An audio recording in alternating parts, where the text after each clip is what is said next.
Halo teman-teman mahasiswa, jumpa lagi dengan Ibu Diah Dio.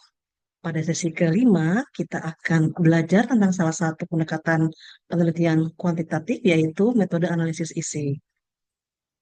Analisis isi adalah metode penelitian kualitatif yang digunakan untuk menyelidiki isu atau pesan dari suatu teks secara objektif, sistematis, dan dapat direplikasi. Metode ini tujuannya mengukur dan menghitung aspek-aspek tertentu dalam isi teks komunikasi, seperti misalnya berita, iklan, film, atau bisa juga program televisi.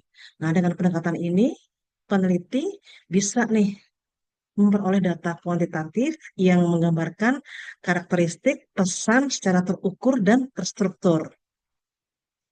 Karakteristik utama analisis isi meliputi objektivitas dalam pengumpulan data, sistematis dalam proses pengkodean, serta replikabilitas hasil penelitian sehingga bisa diuji ulang lagi nih oleh peneliti yang lain.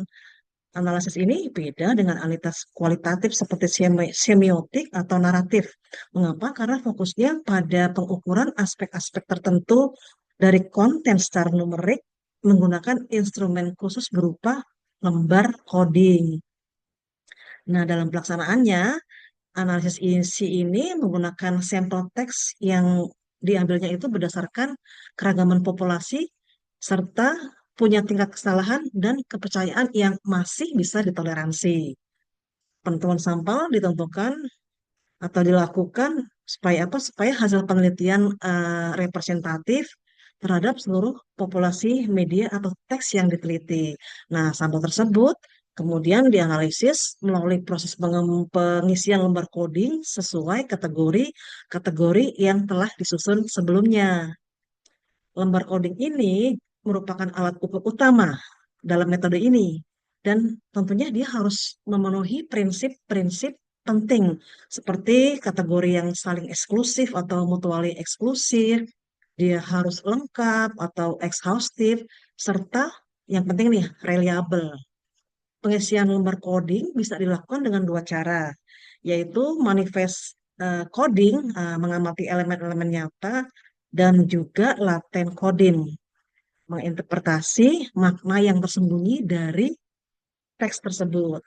Sebelum digunakan secara luas, alat ukur ini harus lebih dahulu diuji reliabilitasnya untuk memastikan konsistensi antar coder.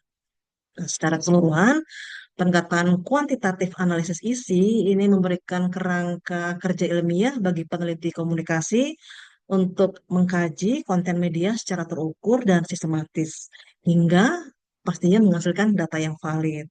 Dan tentu dapat mendukung juga fenomena pemahaman komunikasi massa maupun interpersonal dengan lebih akurat. Teman-teman baca, pelajari, dan pahami modulnya ya.